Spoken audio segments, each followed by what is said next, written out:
A paz do Senhor, meus irmãos do Semeando Vidas. Meu nome é Samia Lima, eu sou de Fortaleza, Ceará, certo? Tenho 36 anos de idade e eu estou aqui para contar o meu testemunho, para compartilhar o meu testemunho com os irmãos. E eu espero que o Senhor alcance vidas que estejam precisando de ouvir o que eu tenho a dizer.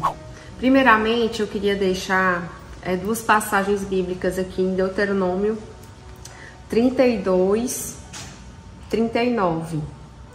Vejam agora que eu sou o único, eu mesmo, não há Deus além de mim. Faço morrer e faço viver, feri e curarei, e ninguém é capaz de livrar-se da minha mão. Amém? Quero deixar também aqui outra passagem bíblica em 1 Samuel 2,6. O Senhor mata e preserva a vida, Ele faz de ser a sepultura e dela resgata. Bem, meus irmãos, o meu testemunho que eu tenho a contar e compartilhar com os irmãos é que eu sou fruto de um abuso, sexual, de um estupro, e o Senhor não permitiu que a minha vida viesse a ser tirada. Então, assim, eu tô vendo que hoje é uma pauta que está sendo colocada a nível nacional, a questão do aborto, de como isso tem sido visto, de que para muitos é a liberdade da mulher ter o direito de tirar uma vida do seu ventre, é a liberdade, é o direito. E eu acabei de citar dois versículos para os meus irmãos de que quem tem o poder de dar a vida, quem tem o poder de tirar a vida é Deus, É Ele quem dá e é Ele quem tira.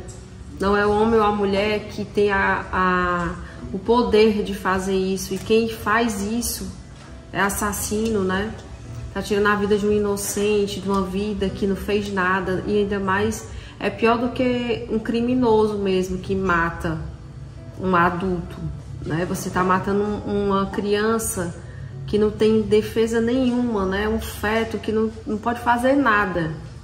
Totalmente indefeso. É totalmente indefeso. É a mesma coisa você pegar, ela tá dentro do seu ventre, mas você pegar um recém-nascido, você sendo adulto, e pegar aquele recém-nascido ali e matar. Ele não vai esboçar nenhuma reação, nenhuma defesa, porque ele não tem nenhum tipo de defesa para isso.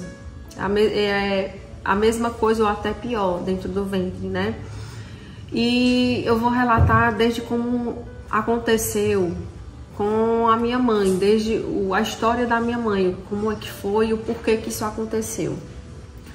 A minha mãe, a irmã Fátima, Maria de Fátima da Silva, ela ficou órfã de mãe aos 5 anos de idade. Morava em Tabuleiro do Norte, no interior aqui do estado do Ceará. E a mãe dela teve um parto e desse parto veio a óbito, certo? E aí, com 5 anos de idade, ela e mais 2 irmãos vieram para Fortaleza, trazidos pelo pai, que saiu dando os filhos, dando de forma aleatória. Deu os 3 filhos. E a minha mãe teve a infelicidade de ir para a casa de uma senhora, onde ela foi muito maltratada, escravizada, não teve acesso a estudo, nem nada, certo? Então a vida dela foi de sofrimento, de trabalho, de agressões físicas. E aí aos 15 anos de idade ela tentou suicídio, certo? Porque já não aguentava mais aquela vida. Ao acordar no hospital, depois do coma, que ela entrou em coma, o médico foi perguntar o porquê que ela tinha tentado contra a vida dela.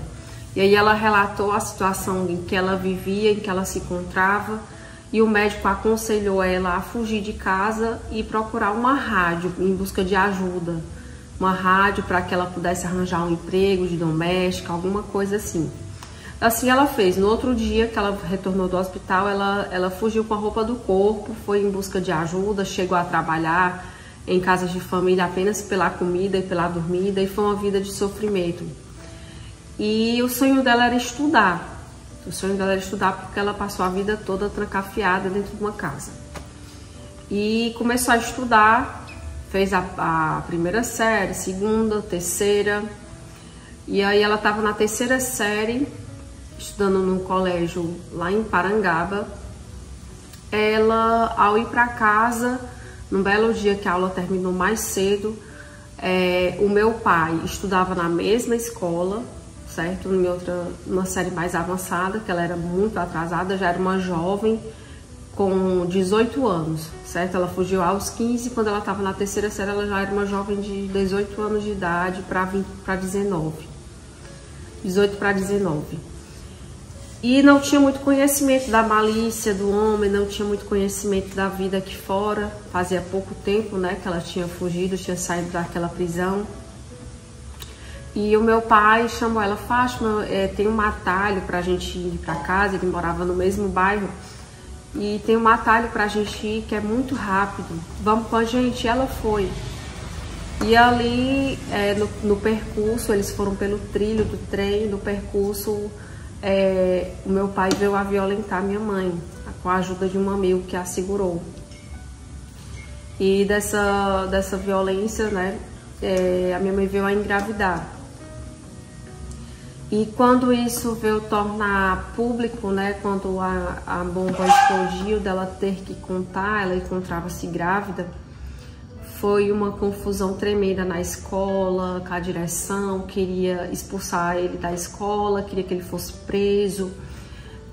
A casa onde a minha mãe trabalhava queria que ela abortasse, porque ela não podia ter um filho de um estuprador, né, de uma violência. E foi uma confusão tremenda.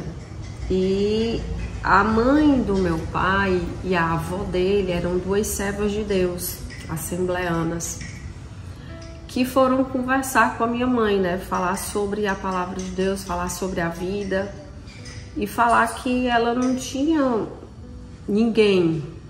Realmente ela não tinha ninguém. E que ela não tirasse aquela criança, que a criança ia ter um amparo e ele ia assumir, ela não denunciasse ele, porque na época o crime de estupro ele era condicionado à representação da vítima. Hoje é um crime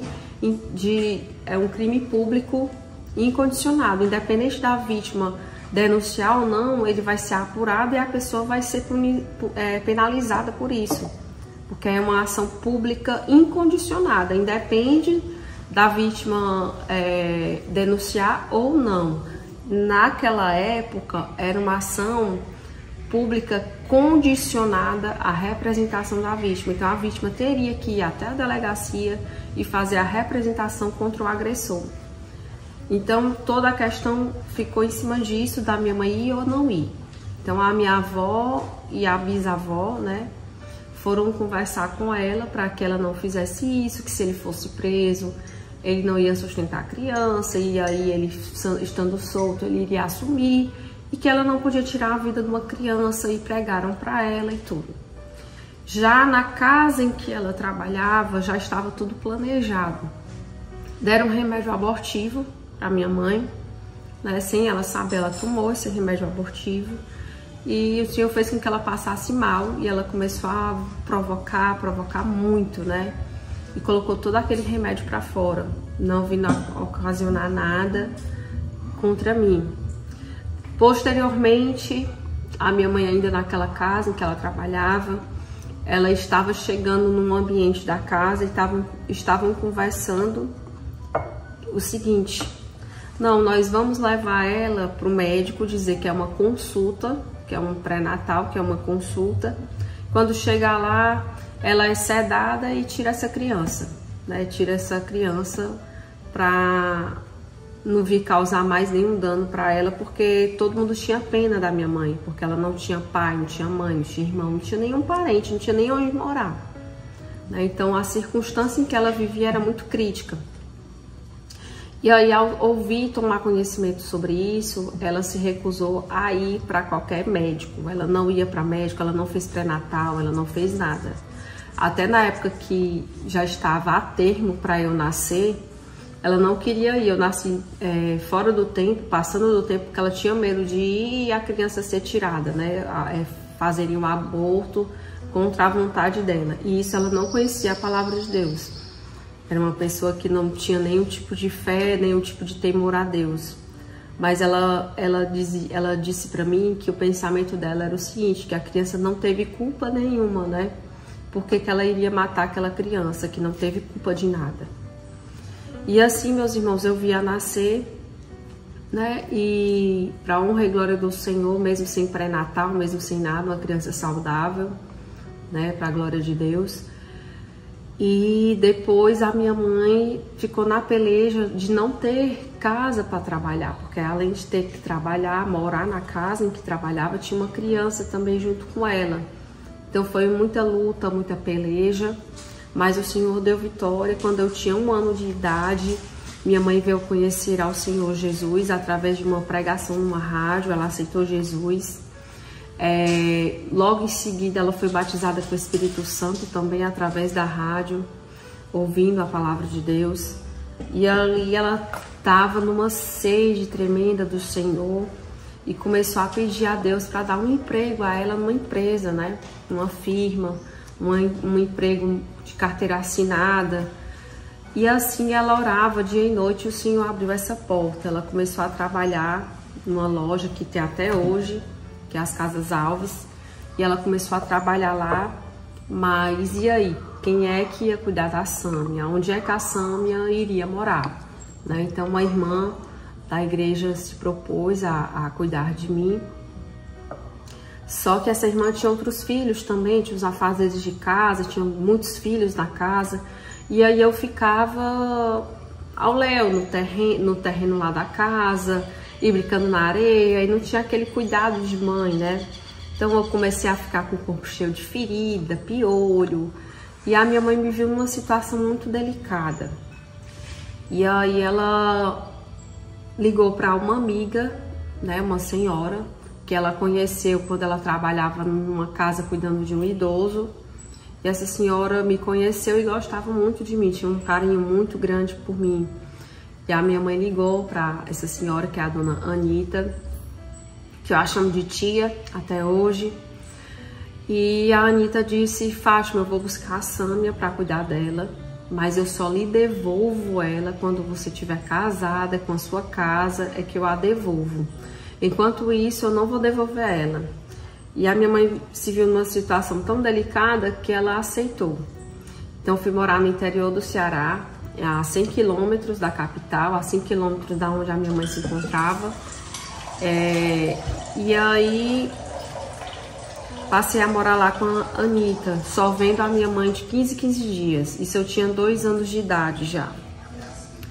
E aí eu fiquei lá na Anita, para honra e glória do Senhor. Ela foi uma segunda mãe para mim, uma pessoa que me tratou melhor do que os próprios filhos, os filhos já tudo grande, já tudo adolescente ou adultos, que cuidavam de mim junto com ela. E eu tinha um tratamento do céu lá, era tratamento VIP. O Senhor colocou ela na minha vida para cuidar de mim de uma forma sobrenatural. E aí a minha mãe ficava naquele sofrimento, naquela tristeza de só me ver de 15 em 15 dias, né? Não me via todos os dias, não me via toda semana, era apenas de 15 em 15 dias por conta do trabalho. E ela conheceu um senhor lá onde ela trabalhava, que era o seu Ayrton, e ele sabia toda essa situação, toda essa celeuma que a minha mãe enfrentava, e ele ficou viúvo. A esposa dele veio falecer de parto, no parto do seu 3º filho. Então o seu Ayrton era crente também, ele era casado, tinha 2 filhos, e a esposa estava tendo o 3º filho e ela veio a falecer no parto. Então ele chegou para minha mãe e fez uma simples proposta, né? Fátima, vamos casar, você traz a sua filha para cuidar dela e cuida dela e dos meus filhos. Então a gente se alinha e resolve 2 problemas, né? Então a minha mãe se viu numa situação sem gostar, sem ter nenhum tipo de sentimento, apenas respeito, que era um senhor já mais velho que ela. E ela, por amor, né, a essa filha, que o Senhor deu um amor sobrenatural, né, mesmo tendo sido um fruto de uma violência, o Senhor deu um amor de forma sobrenatural, tanto da minha parte para com ela, como da parte dela para comigo. E ela veio a casar. Então eu tinha 4 anos de idade quando eu voltei para minha mãe. E minha mãe casou com esse senhor. E aí, meus irmãos, começou uma outra luta, certo? Que eu vou relatar para vocês também. Começou uma outra luta já nessa casa que nós nos encontrávamos. Minha mãe, com uma semana de casada, começou a apanhar, né? E naquela época não tinha Maria da Penha, não tinha nenhum tipo de proteção à mulher. E você pode se perguntar, mas por que ela aceitou? Por que ela não desfez? Porque ela estava realizando o sonho de estar com a filha. Ia ser muito traumático eu ter que voltar lá para Ocara, me separar novamente, tanto para mim quanto para ela. Ia ser um trauma muito grande, porque tinha sido uma alegria absurda, né? Nós podermos estarmos juntas de novo, porque eu lembro que eu chorava muito de saudade. E ela tinha saído do emprego.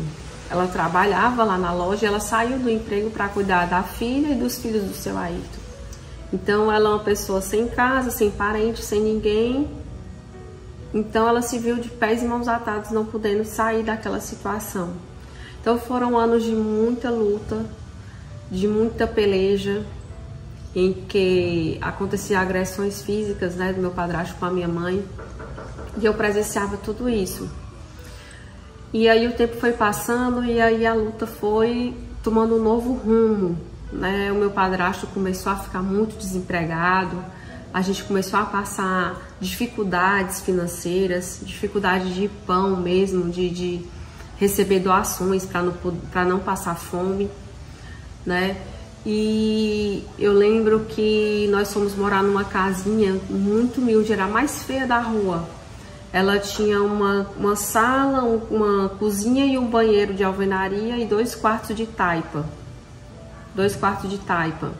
E nesses quartos aparecia cobra, bichos peçonhentos, cobras. A minha mãe chegou a ser picada por uma cobra lá no bairro. Uma semana depois, essa mesma cobra apareceu dentro do quarto.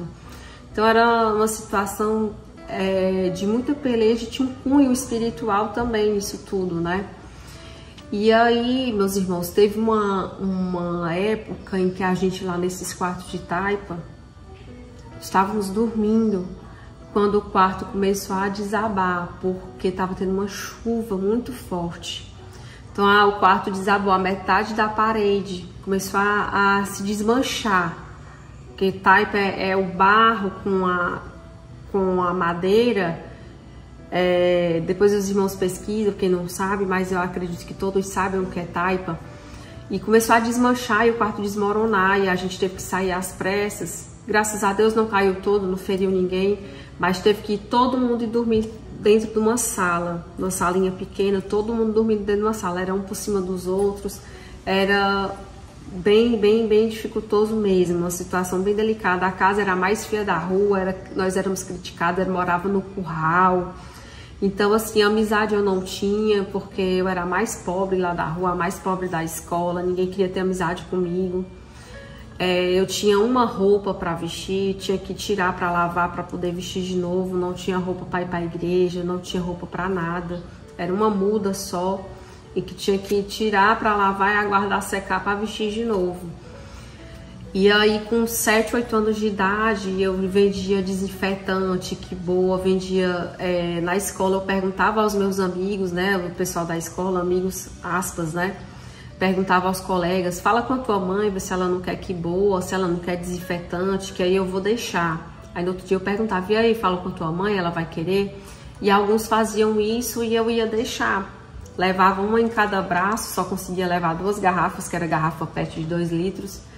Ia deixar e vendia revista, 4 Estações, Hermes, para ajudar dentro de casa, para ajudar na alimentação. E nisso começou a minha saga de trabalho, de ajudar, de fazer algo pela minha mãe e pela minha família por conta da situação em que a gente se encontrava. E aí, aos 10 anos de idade, eu comecei a minha mãe ingressou com uma ação contra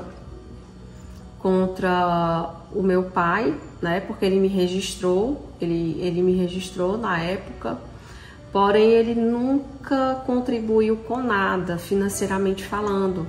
Ele nunca ajudou minha mãe em nada. Minha mãe teve que trabalhar sempre para me sustentar sozinha. O papel dele de assumir foi registrar. Então, aos 10 anos de idade, devido à situação financeira em que a gente estava passando, de realmente necessidade de pão mesmo, muito agravada, ela ingressou com ação de alimentos e o meu pai começou a pagar a pensão alimentícia. Então, desses alimentos, eu vestia meus irmãos, eu fazia as coisas dentro de casa, eu passei a assumir mais a responsabilidade de dentro de casa, comprava coisas para eu vender, comprava confecção para eu vender, para revender. E aí eu passei a trabalhar mesmo assim de uma forma mais incisiva, né, de comprar confecção, comprar produtos e revender para ajudar dentro de casa. A gente recebia doações, só que era arroz e feijão, então não tinha um lanche da tarde, não tinha um lanche da manhã. Eu levava 1 quilo de feijão, 1 quilo de arroz, ia no mercantil lá do bairro, pedia para trocar por um pacote de biscoito e ela trocava com pena, né? Mesmo sem ter sido comprado lá, ela trocava. Então, assim, todo mundo ali viu como é que foi a minha saga, né? Em cima de tudo isso. E eu descobri que eu tinha vindo de uma violência sexual, de um estupro, aos 10 anos de idade. Eu descobri, né? Eu não sabia, minha mãe tinha me poupado até então. Só que aos 10 anos eu soube pela vizinha, eu não soube pela minha mãe, eu não soube por nenhum parente, nada. Eu soube pela vizinha. Então, quando a vizinha veio me contar, eu fui perguntar à minha mãe sobre a veracidade dessa história. Então, minha mãe veio me relatar que realmente o que tinha acontecido, como é que foi. E quando eu fui receber a pensão lá do meu pai, que eu ia todo... de 15 em 15 dias eu ia buscar, eu ia sozinha. Eu fui uma vez e quem estava lá era o irmão do meu pai. E eu perguntei a ele, isso aos 10 anos de idade, eu perguntei a ele sobre essa história. E aí ele me relatou tudo nos mínimos detalhes, sem ter o mínimo de pudor ou de cuidado por estar falando com uma criança de 10 anos. Ele me relatou tudo como é que foi nos mínimos detalhes. Então eu vi que realmente tudo aquilo que eu tinha ouvido era fato, era verdadeiro. Passei a ter conhecimento da luta que a minha mãe teve para não deixar que ninguém viesse tocar na minha vida ainda no ventre dela. Da luta que ela teve para lutar pela minha vida, tanto durante a gestação quanto depois, com a luta dela por trabalhar em casa de família, por ter pelejado, ter lutado por mim, por ter casado sem gostar, por ter passado por tanto sofrimento na vida, tudo em prol dessa filha, né, que tá aqui para falar com vocês, tudo em prol da minha vida, tudo que ela passou, tudo que ela lutou pela minha vida. E aí eu pedi a Deus, eu já conhecia o Senhor, e eu pedi a Deus para não ter raiva do meu pai, né? Para eu não ter rancor do meu pai. E aí eu nunca tive amor por ele, né? Nunca teve, porque nunca teve contato, nunca teve proximidade. Mas ao tomar conhecimento disso, eu pedi ao Senhor para eu não ter rancor, não ter ódio, não ter nenhum tipo de sentimento ruim contra o meu pai. E o Senhor não permitiu que eu tivesse nenhum tipo de ódio nem rancor em relação a isso. Apenas o inimigo ficava lutando contra o meu lado psicológico e emocional, de que eu não era amada, de que eu desde o ventre eu era rejeitada. Então eu passei a ter uma luta psicológica muito grande. O inimigo querendo colocar depressão, colocar que eu não era bem-vinda, que eu nunca fui querida, que eu não fui desejada, que eu não fui planejada, que ninguém gostava de mim, que eu só era uma pedra de tropeço para minha mãe, que minha mãe sofria por minha causa.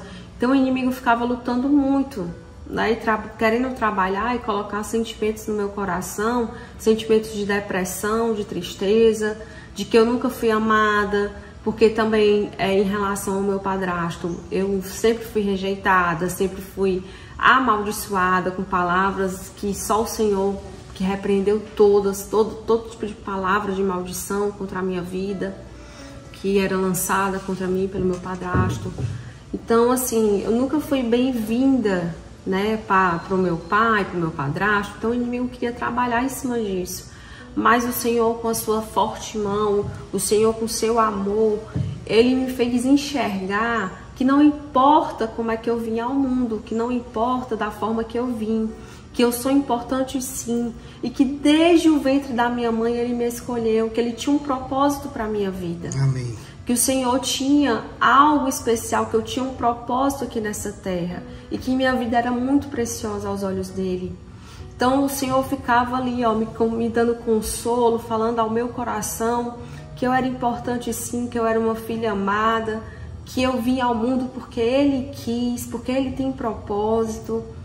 Então, meus irmãos, eu ficava muito nessa peleja, né? Nessa peleja emocional, né? Do inimigo querer colocar esse sentimento de depressão, de tristeza, por conta da onde eu vim, né? De tudo que eu passei e do porquê da minha vinda a esse mundo. Mas o Senhor me fez enxergar que eu vim para um propósito, que eu vim porque Ele quis, porque Ele me escolheu ainda no ventre da minha mãe. E aí, meus irmãos, diante de tanta peleja, como eu já relatei, de tudo que a gente passou, porque se eu for falar em detalhes, a gente passa aqui uma semana eu falando, porque foram muitas coisas. Eu tenho 36 anos, mas eu já vivi coisas assim de uma vida já. E eu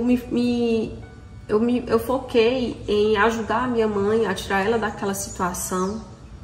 Eu foquei em buscar a Deus e em estudar, né? Em estudar, porque eu não tinha outra saída. A circunstância em que eu vivia, eu morava num bairro muito humilde, muito humilde, em que as minhas amizades na adolescência começavam a engravidar, a desistir da escola. Então não tinha perspectiva. Falar em fazer uma faculdade era motivo de chacota. Então eu era vista como a sonhadora, a doida, sonhadora, a bobinha. Então eu não dei ouvido a essas coisas que eu ouvia a sonhadora, até mesmo dentro da igreja.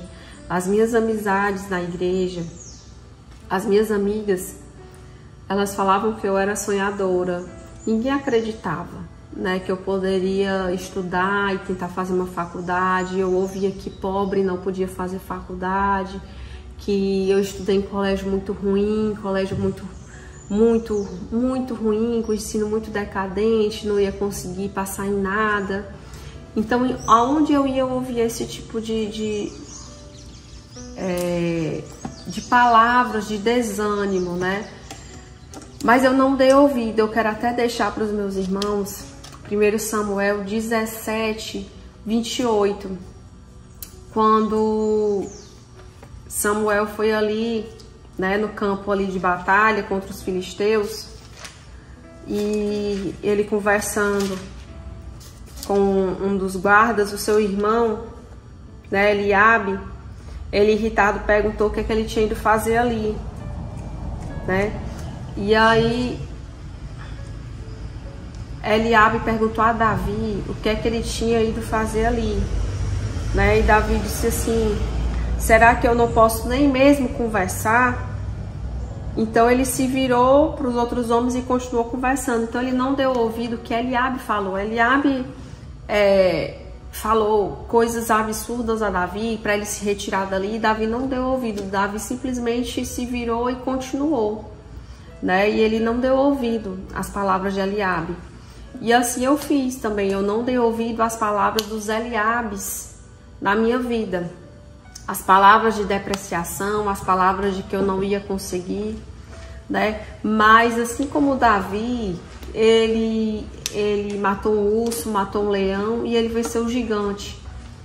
Ele era ungido por Deus para ser rei, mas ele teve que lutar. O trono não veio de mão beijada para Davi. Davi teve que matar um gigante. Davi foi pegar aquelas 5 pedrinhas para matar o gigante. Deus não foi dar na mão dele, ele teve que ir. Então assim somos nós temos que ir atrás, nós temos que matar urso, nós temos que matar gigantes e pegar as pedrinhas. A palavra de Deus diz: esforça-te e tem bom ânimo que eu te ajudarei. E assim eu fiz. Não dê ouvido à voz de Eliabe na sua vida, mas também não fique esperando de braços cruzados as promessas que Deus tem para a tua vida. Aquilo que Deus prometeu, Ele é fiel para cumprir. Mas nós temos que estar na posição de guerreiros, não é deitado nem sentado, é em pé, é avante, é marchando, é pelejando. Nós temos que ir avante, nós temos que matar urso e leão e derrotar gigantes. Amém.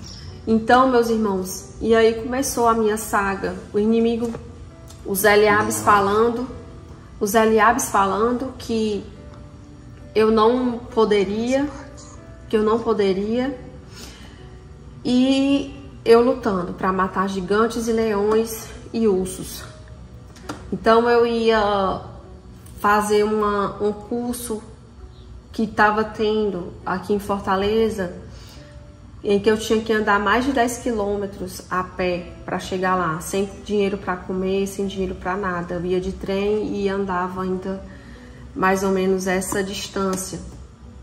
E lutando e sustentando, né, a minha mãe, a minha casa, inclusive o meu padrasto, né, que vivia desempregado, e acabou que eu sustentava ele também, mesmo trabalhando para dar o alimento dentro de casa, e o meu padrasto também se alimentava, né? Então eu passei a sustentar toda a casa e lutando para estudar. Passei 4 anos tentando fazer um vestibular, entrava nos classificáveis, mas não conseguia entrar no número de vagas.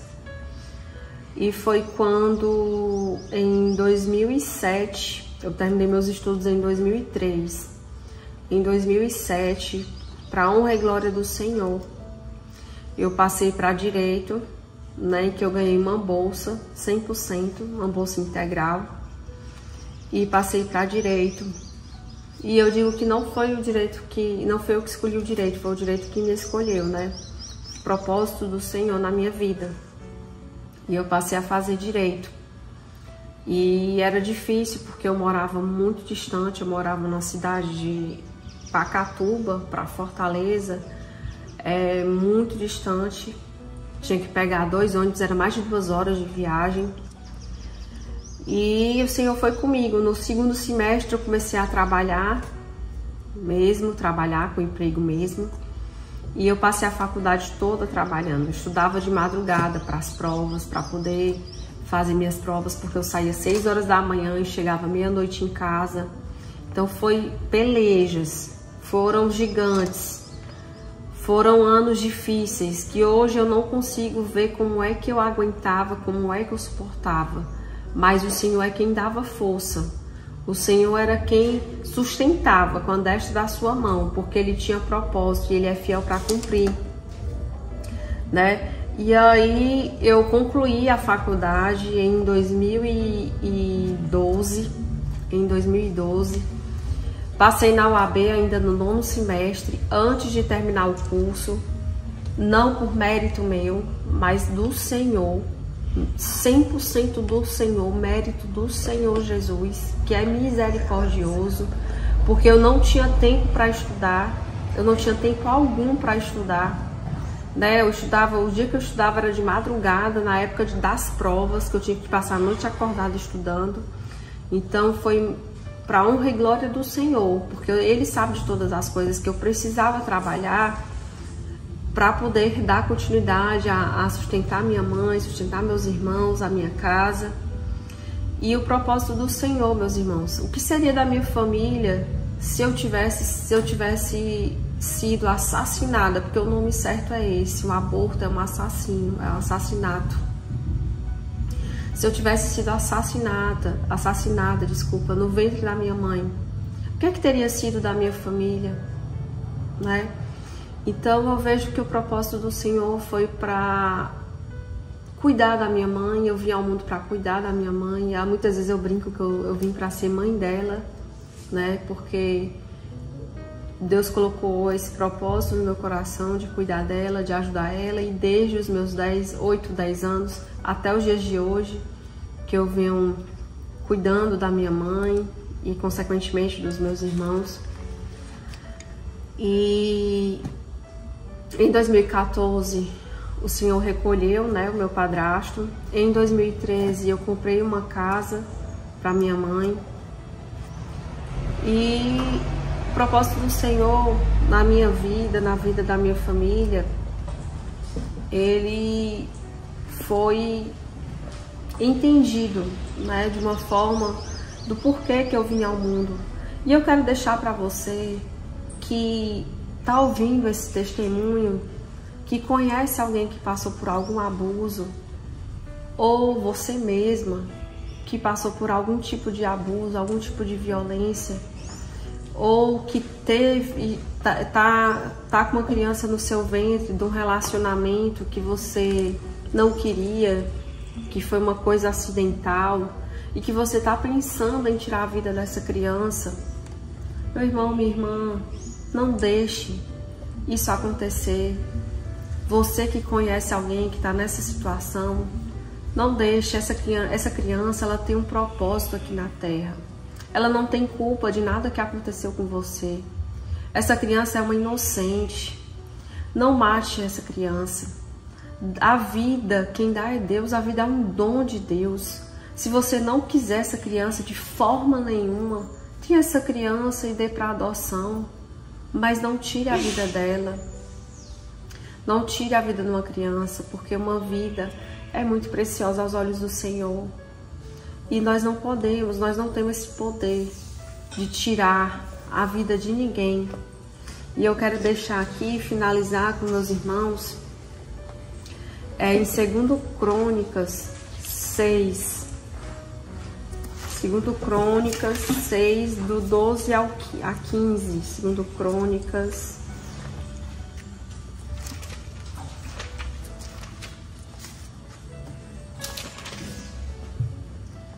Meus irmãos, eu não vou ler todo, certo? É 2 Crônicas 6, 12 a 16. 12 a 15, na verdade. Deus, ele é fiel, viu, meus irmãos, no cumprimento de cada uma das suas promessas feitas a nós. De que maneira você se comporta quando ele realiza uma dessas promessas em sua vida? Sejamos como Salomão. Conte aos outros a grandeza de Deus e eu adoro em ações de graça. Eu tô aqui não para me gloriar, não para nada, mas que eu diminua e que o Senhor cresça. Que o nome dele venha a ser glorificado, porque eu tinha tudo para não dar certo. Tudo para não dar certo. Eu era improvável, totalmente improvável. Eu tinha tudo para não dar certo, de uma forma ou de outra. Ou lá no ventre da minha mãe, ou na circunstância em que eu cresci, aonde eu vivi, o estudo que eu tive, as amizades que eu tive, o bairro onde eu morava. Então, o meio em que eu me encontrava tinha tudo também para não dar certo. Eu tinha tudo para dar errado, para ter engravidado na minha adolescência, para ter ido para o mundo das drogas. Mas Deus, ele trabalha com os improváveis. Deus age no meio dos pequeninos. Eu era desprezada da rua, da escola, da igreja, a coitadinha, mas diante do Senhor, eu era a filha dele, a filha amada do Senhor. Então eu tô aqui para falar para vocês que Deus, ele cumpre promessas e que nós temos que glorificar e exaltar o nome dele. Eu vou ler aqui só o versículo 14 de 2 Crônicas 6. É uma oração de Salomão. Senhor, Deus de Israel, não há Deus como tu nos céus e na terra. Tu que guardas a tua aliança de amor com os teus servos, que de todo o coração andam segundo a tua vontade. Cumpriste a tua promessa a teu servo Davi, meu pai, com tua boca a fizeste e com tua mão a cumpriste, conforme hoje se vê. O sonho da minha mãe era estudar. O sonho dela era estudar e ela não pôde concluir. Quando ela engravidou de mim, ela não pôde. Então, esse sonho dela se realizou em mim. Hoje eu sou advogada para a honra e glória do Senhor, né? Então, se cumpriu na minha vida o desejo do coração dela, se cumpriu na minha vida, na vida das minhas duas irmãs, que hoje também são formadas, que são filhas frutos do casamento que ela teve. Minha mãe teve 3 filhos desse casamento com o meu padrasto. Então, assim, Deus realizou, não cumpriu na vida dela, mas cumpriu na vida dos filhos delas, realizou um grande sonho que ela teve. Hoje eu sou casada, né, que era uma coisa também que eu tive que lutar, que era uma coisa que eu não queria era casar, porque eu vi o sofrimento da minha mãe no casamento, eu tinha muito medo de casar, mas o Senhor arrancou esse medo, me deu um casamento, me deu um marido abençoado, um marido que hoje é temente ao Senhor, é um servo de Deus. E eu e a minha casa servimos ao Senhor. Tenho 2 filhas lindas, 2 princesas, uma de 4 anos, uma de 5 anos, que o Senhor me deu. E eu só tenho honras e glórias a dar ao Senhor. Eu não sou nada, eu não posso nada, mas com Ele nós podemos todas as coisas. Como quando nós nos dedicamos e colocamos a nossa vida diante do altar do Senhor. E quando a gente vai para a guerra, a gente vai para a peleja, nós não podemos cruzar os braços. Nada é fácil, foi luta, foi penoso, foi doloroso, teve lágrimas, teve choro, teve muito. Mas o Senhor é fiel. O Senhor é fiel para cumprir aquilo que Ele prometeu. E eu estou vivendo as promessas do Senhor. Eu ainda passo por lutas, passo. Tem peleja, mas eu creio que o meu Deus é maior para fazer infinitamente mais do que aquilo que nós pedimos, do que aquilo que nós sonhamos, do que nós pensamos, porque os pensamentos dele são mais altos e mais elevados do que os nossos, e a vontade dele é boa, perfeita e agradável. Meus irmãos, eu tentei resumir ao máximo o meu testemunho, mas eu espero que o Senhor tenha tocado ao seu coração, independente da sua situação, não sei em relação ao aborto, a um filho, mas em relação às promessas do Senhor para a tua vida, em relação à sua fé em Deus. Não perca a fé, não perca as esperanças, porque Deus ele pode fazer muito mais do que aquilo que você pensa. E muitas vezes nós estamos só almejando ali, olhando para aquilo que a gente quer, e o Senhor não dá no momento que a gente almeja. Por quê? Porque Ele está trabalhando aqui, ó, Ele está trabalhando aqui, para poder preparar a nossa vida, preparar o terreno, preparar a circunstância para quando você receber aquela bênção que você almeja, você está preparado para que essa bênção não venha a ser maldição na sua vida e que ela venha a ser verdadeiramente uma bênção. Tem muitas coisas que a gente almeja e só enxerga o lado bom daquilo ali, mas Deus ele vê todas as coisas. E às vezes aquela bênção que você acha que vai ser bom para você vai te afastar dos caminhos do Senhor. Então tenha perseverança, porque o tempo de Deus ele é melhor do que o nosso. O tempo de Deus é perfeito e Ele só dá na hora certa. O tempo de Deus é o tempo Kairos. Então fique firme na fé, persevere em oração e não desista, porque Deus vai cumprir tudo aquilo que Ele te prometeu. Fica só na posição e tão somente crer, porque Deus vai fazer. E eu me despeço dos meus irmãos, saudando com a paz do Senhor Jesus, e que o Senhor cada vez mais venha resplandecer na minha vida e na sua. Fiquem com Deus, meus irmãos. Amém. Canal Semeando Vida.